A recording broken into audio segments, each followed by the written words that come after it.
everybody. Welcome to Talking Trailer Trash. I'm Dennis. I'm James. I'm William. I'm Diane. Today we'll be looking at the new Superman v Batman trailer. Woohoo! This was just released last weekend at San Diego Comic-Con. Yay, Comic-Con. And Welcome back, Harrison. and before we go into detail, we're going to do this a bit in reverse first. Why don't you give us your grade of for the trailer? What would you grade the trailer? Me, I give it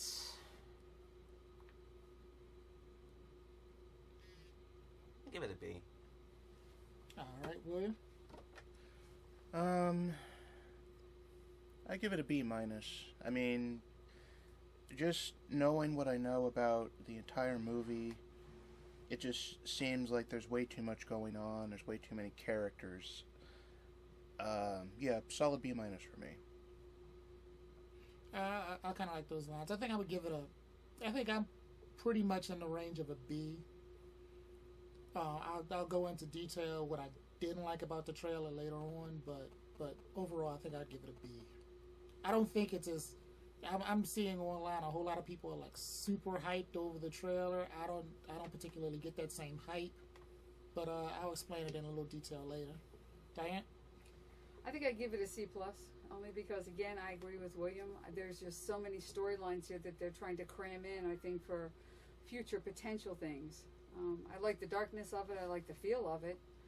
It's definitely a film noir for, comics, but I think it's going to have to prove itself. So then let's go right into that storyline, because, of course, we don't have, a plot synopsis. We're going off of maybe what little things we've heard so far. Well, it's not leaked out yet. So. Exactly.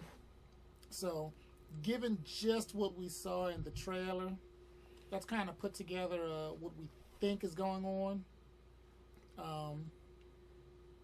For the most part, it looks like we've already, talked about it a bit. And for the most part, from what I've seen, it looks like it's going to happen a little bit after. It takes place kind of right after the events of Man of Steel. But obviously, the movie is a Superman sequel, and that's what it's being billed as. So you get to see a little bit of the events of the end of Man of Steel. You get to see that collateral damage from another perspective, and particularly when I saw it, I thought that was, and it probably is, but the motivating factor for Bruce Wayne as far as Batman came from that particular scene with him holding the child. I think that it's going to kind of remind him of the loss of his parents and kind of throw him into the direction that he needs, that edge that he needs to want to do something about it. But what's your thoughts on it? Well, I like the fact, I think Bruce can't wait to put the suit back on, so he's looking for a reason also. That psyche of his, that's his dark side, I think is going to grab on that. As much as he might link himself to that child, I think it's going to give him a reason to don the garb again and get back there fighting, because part of him loves doing that. I actually really did like that scene with him holding the child. I actually thought that was quite meaningful. It kind of makes him more emotionally invested in what he probably sees as some kind of righteous crusade against people from another world who are looking to destroy, even if not on purpose, but still, he probably feels that there's got to be some kind of, regulation or something that keeps Superman in check, or people like him. So I don't know. It kind of seems like he's on his own kind of holy crusade of some kind. Batman vs. Superman 3. Batman goes to the mayor to get a registration order for all superpowered people. See Batman battle red tape. DC Civil War. For real. To me. Yeah. The building that was destroyed was Wayne Financial. So of course he probably knew a lot of people in the building. So it's going to hit him on a personal level. Superman is having that trial scene that you have where they're trying to hold him accountable for the collateral damage. You know, it's not like he did anything important like save the world, but they're holding him accountable. I'm not quite sure what direction they're going to take with that. I mean, what are they going to tell him to leave the planet if something, you know, if they don't like, you know, how he feels about it, or are they just going to appeal to him? Because you see him later on, you know, in the trailer, and we're going to jump around a bit. You see Superman later on, you know, saving people, doing, you know, what he does. Right. So it doesn't look like they're really trying to get in the way of Superman kind of acting on his own. But yet, it seems like they kind of want to put something in place, or they have put something in place, because if you look at the soldiers later on in the trailer, you see that they're all wearing like a Superman emblem patch on their shoulders. They're kneeling. So have they given him like some task force or somebody to work with, or something in that direction? So what do you? I mean, are they still trying to show his humanity though by showing him with Lois and him with his mom? I mean, who do you think they're going to make to be the good guy in this? Not knowing if you knew the storylines, even when they wrote it 40 years ago, but which way do you think they're going with this? Well, obviously they're both being pushed into fighting each other for reasons. Well, for Batman's kind of known, Superman's kind of unknown. I mean, at a couple points you see during the trailer, Superman's just trying to stop Batman from like trying to hit him. You know, he's not trying to hurt him or anything, but then you got some points where it has some horrible. He had heat vision. He had a heat blast shot directly at Batman. If Batman hadn't have moved, Batman would be toast. Yeah, that cheesy CG that just looks so fake. But that's terrible planning. That's very terrible planning. But I mean, you know, that has to go with the whole compilation of the storyline. I mean, we only got bits and pieces. You know, we don't know what scene fits where particularly, except for like probably the beginning with, you know, Bruce saving the little girl and everything like that. But it's like, you know, everything else is so fragmented, particularly the Wonder Woman part, because this just feels so shoehorned in. But it. And then the senator, that's like, we have this foreign person that's coming, and I mean, is she the one that stirs the pot ultimately that gets them going at each other? I mean, I'm going to be devil's advocate here. Who do you think starts first then? What brings it all down? I know Bruce gets ticked, you know, with the child in the building, but is that what sets him off, or is it the senator, or does, you know, Superman get pushed into doing something? Like I said again, I know the storyline 40 years ago was different than probably they're going here, but you know, what do you think the parameters are? A quick side note: did it sound like the senator? She kind of sounded like Margot Kidder to me, the original Lois from the movies. She was Mrs. Incredible. That was Holly, and I forgot her last name, but she has a unique way of talking. Oh, right, like. It's almost I'm like not quite sure what you're trying to say, but the female George Bush.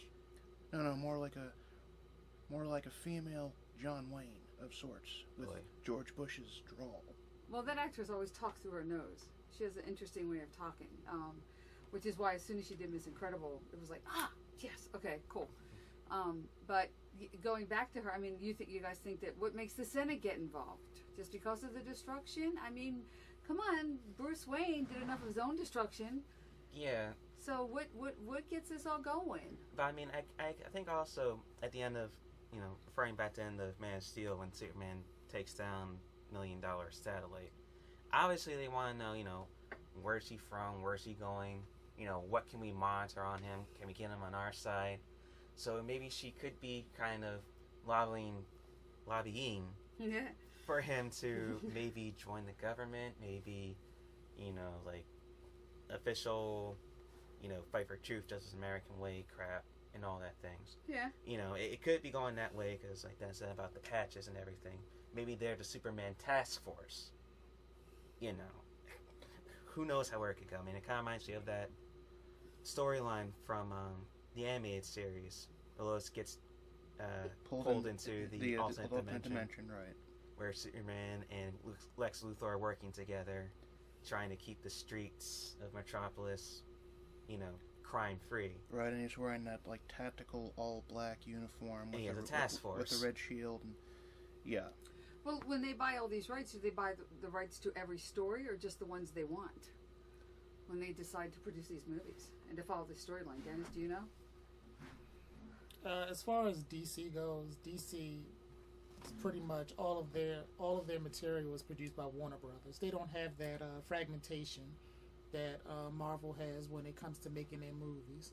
Okay. So whenever they want to do a DC movie, they can pretty much take whatever they want and do whatever they want with it. They don't have that many channels that they have to worry about as far as like licensing and stuff like that. So they can pull from whatever they want to in order to come up with a storyline. It's just all what they want to do. Yeah. Who do you think judges how far they can push and what they can twist?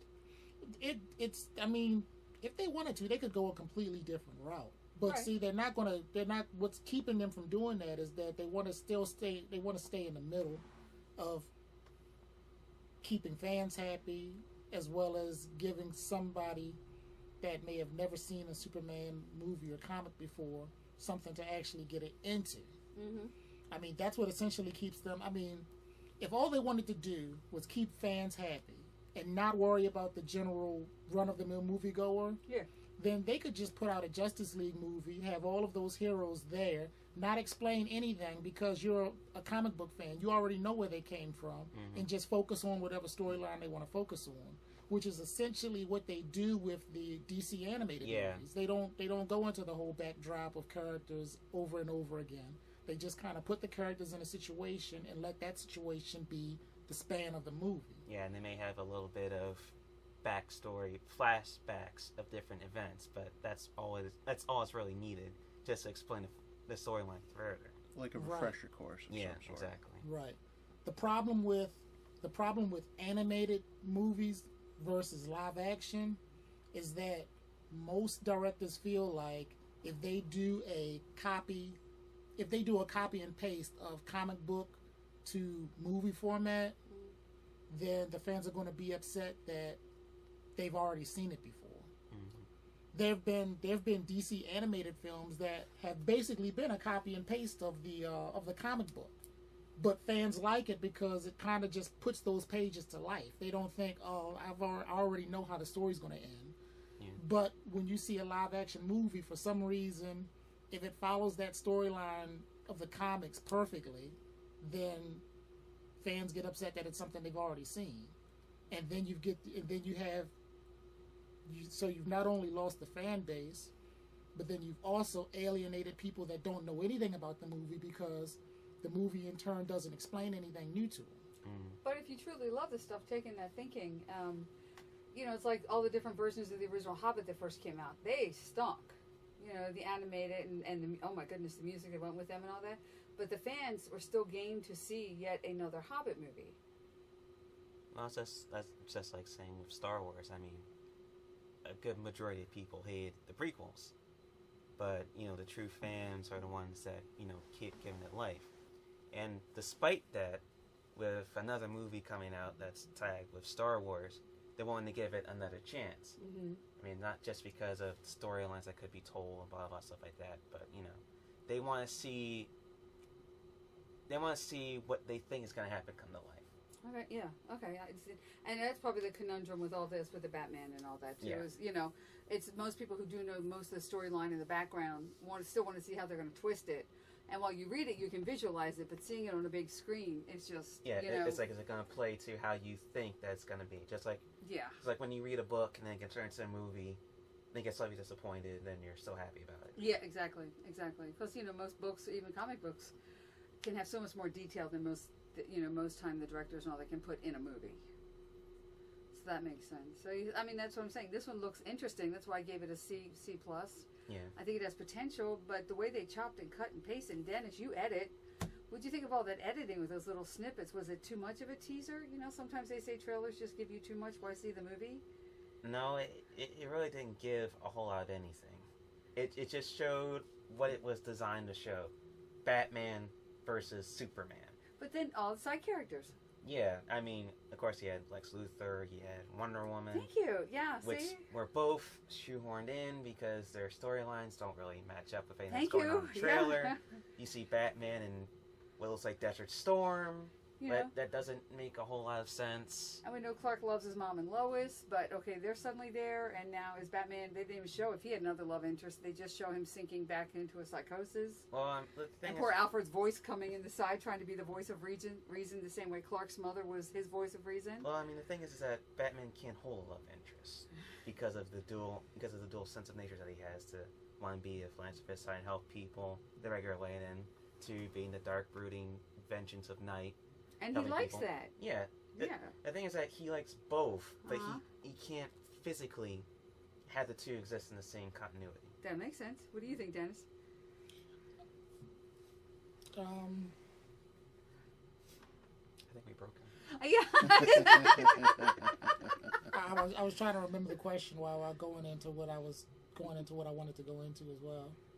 Yeah, you know, the whole conundrum thing about all these different little pieces. James first said he thought it was just Batman and Superman. I'm like, no, they had all this other stuff, and because you edit all these, you're used to editing all these little snippets that they threw in there. Do you think they're going to be really, really relevant, or how long is this movie supposed to be so far? Do we know yet? I mean, it's probably going to have what's become the standard as a 2-hour runtime. Yeah. But the trailer basically served its purpose of giving people something to talk about. Yeah. Which is essentially what they wanted to do. We still have pretty much a year before the movie comes out, so you're going to start to see. I mean, later on you'll see TV spots that. I mean, I hope this is kind of one of those situations where the trailer that they just put out was probably the trailer that they would. It's probably the trailer that they should use like 2 to 3 months before the movie comes out, because I really wouldn't want them to give away more than what they already have so far. I mean, we didn't need to see Wonder Woman in this trailer. It was something that they just kind of threw in there, like, oh yeah, if you didn't know, Wonder Woman's in there. It was no explanation of her being in there, and it serves no purpose other than for people to speculate whether or not she's even going to have a fleshed out character at this time in the trailer. If they had put this trailer out as just the commercial to go see the movie coming out this Friday, then they would have served their purpose to give the people enough eye candy to want to go see the movie. If they put too much out, then they run the risk of people looking at it and saying, this is going to be complete garbage. I'm just going to wait and see what people think about it. And then you miss that, opening weekend box office numbers. At this level, everybody that's seen the trailer pretty much will want to see it to know if it's bad or to see how good it is. And that would be pretty much mission accomplished for them if they did that, because you're going to get, the box office numbers aren't going to say how many people liked it and how many people dislike it. They're going to make their money. There's been some terrible superhero movies. There's been some terrible movies in general that have come out in the last couple years that, even though the movie was terrible, people went to see it because they wanted to see for themselves if it was decent. If it wasn't decent, they wanted to see it for themselves, to make fun of it or to talk about it or to be a part of it. So it's almost like watching Sharknado 1, 2, 3, Oh, 4, 5. let's- So everybody let's can not- say. Let's not get into that. But yeah, that's true. But again, and yeah, I'm just trying to. Again, I don't know if I'd rate it again a C plus, because I don't know if I'd see it opening weekend. Yeah. I might wait until it goes to a lesser expensive movie. Yeah. Or wait till it comes on DVD, given what I saw. Yeah. It just, it might actually, and you guys know I love movies. Oh, yeah. I would be the first one to hop up and go and, whatever. Yeah. But It's from what we've seen right now, it's definitely not camp out for the first night. no, not like Jurassic World was to us. Yes. It's not the Empire Strikes Back worthy. Oh no, we will have to No. get our tents for that one. Yes. Okay. Yeah, so that, I mean, that for might the, be episode 7, but we Yeah, we'll thank see. you. So yeah. Maybe. But, maybe. But yeah, but I mean, hopefully through the progression of the months, we'll be able to see. I'm not particularly worried about the fighting. I want more so story. Yeah. That's what's gonna sell me. Mm-hmm. I mean, I've seen plenty of action movies that have no story, no substance. It's just straight action. Thank you. Some movies, it works. Predator, for instance. Yeah. I mean, it had a good enough story that kept you involved. Yeah. But it was mostly just kill or be killed. Then you got stuff like Jaws, for instance. It was the suspense. More story than action. Mm-hmm. But for its genre, it worked. And that was so well done, almost like a Hitchcock movie. Exactly. I mean, the scene where they're coming up on the water level to, the Roy Scheider character sitting there looking in the water. I mean, the angles and things like that were awesome. It's not all in your face. It's the suspension. And I think that, again, like I agree with you with the storyline. I want to see more than just the suit or the other suit or the woman's suit or the lack of woman's suit. Yeah, I want to see what's going on behind it. Yeah, and then you have movies like, say, John Carter, yes. which had good amount of action, good amount of story, but they both sucked. It didn't bring me in. The trailers looked nice. The trailers were unfortunately misleading. Yeah. But hopefully through months they develop more story as like behind what this cause of everything. Well, and the fact that John Carter should have been released before Star Wars. Yeah. And it was written, of course, way before Star Wars. Yeah. So was that Attenborough that wrote that? I know it's the same guy that did the Tarzan storylines. I can't recall. Okay, but so that was all written way before the good versus evil. Mm-hmm. Young man does good on another planet. Princess, fights the bad guy. That was all written way before Star Wars. It was just not produced until later. So yeah. I do have one side note to mention. The only reason I think Wonder Woman was even in the trailer was primarily because of Comic-Con. No offense to anyone who loves Comic-Con. I love Comic-Con. But I think she was just, an extra bit of something for the fans. Mm-hmm. Just for something else for the fans to tweet about or to Facebook about or what have you. Yeah, and like Dennis said, to speculate, what's her role, what's on. And they had the costume there. You saw that on one of the, so you could see. Yeah. Yeah. And then, of course, not going to get into how they ripped off the Iron Man Mark I outfit that apparently Mandarin sold to Bruce Wayne for who knows what reason. The outfit looks exactly like it did. I mean, to give it credit, it looks exactly like it did in the animated film as well as in the comic books. Yeah. It's just that it really, seeing it in real life, really reminds you of like the Ironmonger or the Mark I from Iron Man. Yeah. I mean, and I remember seeing that, and I saw people hyping. I was like, "It's the armor!" So I was like, "It looked better in the movie. It looked better in the trailer than it does in real life." What do you think that armor's made out of? That's a very good question. It would have to be something highly resistant to Superman's strength. Maybe that's also where Luthor comes in. Maybe he sells him the resources to be able to build the suits.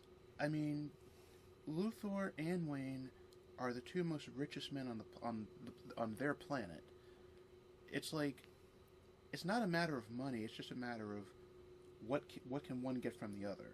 Yeah. Well, look at all the stuff that Bruce Wayne suddenly got out of the basement. Who knows what else is down there at the moment. Yeah, like maybe we'll see a giant T-Rex or a giant coin. Who knows? Yeah, or a shield. A giant penny. No, that would be great. But what do you think it's made out of? Did you bring it up for a reason? Yeah, there's got to be a lot of leftover debris, scrap from the spaceships, from the world engine, from pretty much those particular things, because a lot of that stuff is going to be confiscated by the government. But of course, when you have as much money as somebody like Lex Luthor or Bruce Wayne, you can pretty much get access to those materials. And I think it has to be some type of material like that for Superman for him to even hold some type of candle to Superman. You see the clip in there of Zod. Yeah. And I mean, for all you know, they could have researched the armor that he was wearing. That's true too. But then again, given that they unzipped him from a body bag, it also kind of goes into the role. It's like, they're obviously going to use his DNA for something. Maybe they're going to use it for engineering super soldiers to be able to keep Superman at bay. Maybe they're going to engineer it to make a clone of Superman, which could lead into Bizarro for all the fans of wacky backwards people. Or possibly Doomsday, like has also been in the comics, the deranged Superman clone. So, I mean, there's tons of possibilities that could be. Hopefully they do kind of lead up to that at some point and not just have it as just some kind of eye candy plot filler. There's got to be some other villain. There's some other villain in this movie. Yeah, because you've got Batman v Superman. They're going to have to end up in some point. They're going to come to some type of mutual agreement by the end of the movie. Mm-hmm. You throw one woman in there, and then of course Cyborg and Aquaman are supposed to make some type of appearance in there. But yeah, you don't need that many heroes. You don't even need 3 heroes to take care of somebody like Lex Luthor. No. Especially when you're just establishing the character. Now, if he ends up making his suit and goes through all of that in one movie, then that's crazy rushed. But but then maybe a team up may be in order. But they're gonna have to show some type of evidence of some other villain that they need to unite against. Mm-hmm. But if they're gonna do that, because the latest Justice League movie that I've seen, which is animated, War, has Superman, Batman, Wonder Woman, Green Lantern, Flash, Cyborg, and Captain Marvel. Are they going to go off that storyline? I don't know. I mean, if they're going to go off that, I would, me personally, I would like to see a Shazam versus Superman. There is the Shazam movie. Right. With Black Adam. I'm talking about if they're gonna. Black Adam. He was the first Captain Marvel. I mean, they're gonna do that. It's like I'd rather see that than Batman vs Superman. That's just me personally. They could still do it, and it could be that Justice League Part 1. Right. Because if they're trying to get a team together, Part 1 can pretty much be the assembly of that team. And the dysfunction and everything. Yeah. Right. That would be and interesting. the need for it then, right? Yeah. Yeah. Okay. But I'm pretty sure they're going to establish that between the end of Batman vs Superman and the beginning of Justice League. But the thing is what's going to drive them together? I mean, obviously it's not just Lex Luthor, because Superman just flicks his fingers. It's gone. But there's way too many unknowns. There's way too much to be able to speculate any kind of solid working theory. Well, and also if you reverse that, there's way too little to formulate anything concrete, which also drives me insane. Because, if I'm trying to work up theories and everything, I want some kind of stable substance to grasp around. Instead, what happens if you don't get it? I'm gonna find it. But then, going along the lines of Lex Luthor, because we kind of trickle into that, besides the fact that he looks like a basically anorexic version of the one from the original 4 movies. Right, Gene Hackman. With hair. I mean... Probably the same hair. Ultimately, what is his role? I mean, that confused me too. I mean, obviously, there's a scene where he's talking with Bruce. They show the kryptonite. It's like, where did they get the kryptonite from? Does Bruce have it, and that's how he got the materials for the suit? He traded to Lex? I mean, are you gonna use the kryptonite to create the kryptonite gauntlets so that Batman can lay a pounding on Superman? I mean, does Superman know that he's vulnerable to kryptonite at all? I mean, come on. It's got to be some kind, substance. There's got to be some kind of connection besides these random scenes that play no significant role from the action that we've seen. What other movie trailer did we review that we were just saying it was like too much? It's like they were trying to do too much in one movie. I know we had talked about something like that before. Do you remember that? Does that like trigger something in the back of your head? It sounds familiar. Yeah. Yeah. It's not coming. Yeah. I'm not sure. It's not coming to me at the moment. I know it wasn't. Was it? Because we didn't review the third Hobbit. I know that. And it wasn't Hunger Games, was it? No. No. That's why. No. That's why we talked about. They broke down the last book into Yeah. two parts. Yeah, because trying to fit everything in one movie, it's probably like 4 hours long. Yeah. Nobody wants to be in the theater for that long. Nope.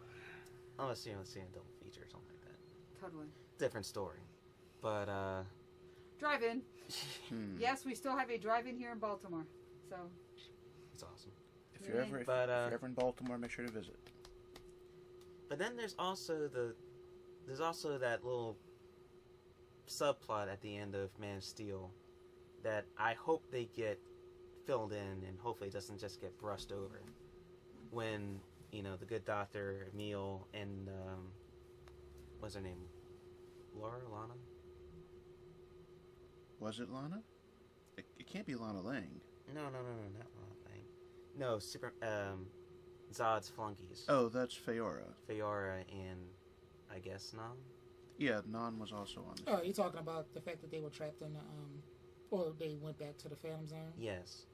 I mean, is that going to have any kind of play in anything?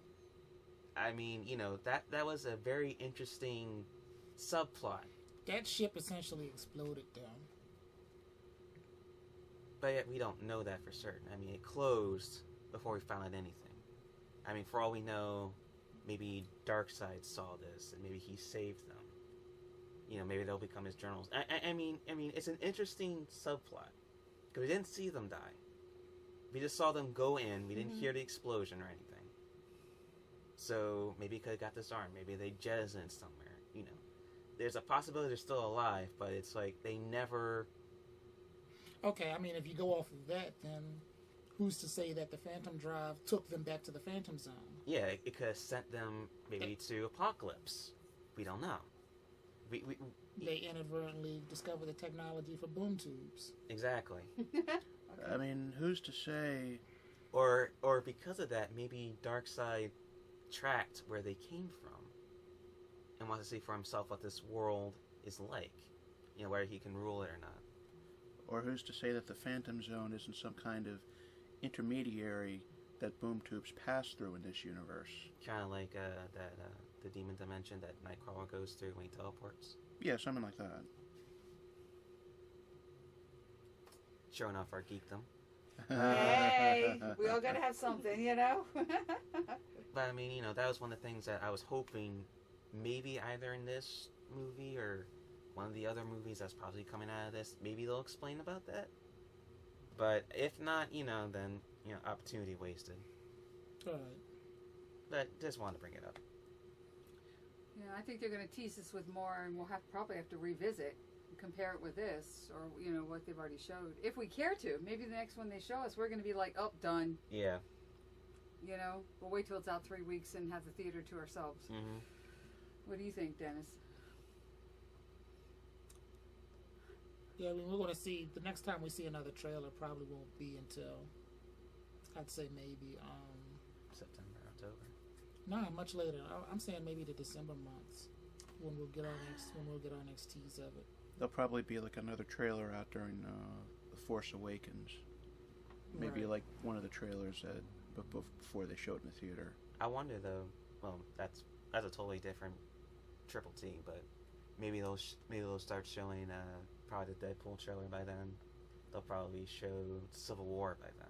Which they did. I believe they did show a trailer at Comic-Con of that. For Deadpool? Yes. Yeah, that was like the one that went alongside with Apocalypse. Oh, okay. Yeah. I can't wait to see those trailers. So I think that covers about enough speculation for now, anyway. Yeah. Tune in tomorrow. If you saw something we missed, perhaps leave it in the comments. And Please. give us your own idea of your speculation of pretty much what this storyline may go or where we may go with this. As always, you can get in touch with us by our email, which is talkingtrailertrash@gmail.com. Say it once more with feeling. talkingtrailertrash@gmail.com. Whoop whoop. Where true movie speculation happens daily. Well, that's a speculation, so. It's speculation at its finest. Oh yeah. That would make a very nice tagline. And when we lift a little more, then it'll be even more fine. That's why I'm sitting here with my pet tribble.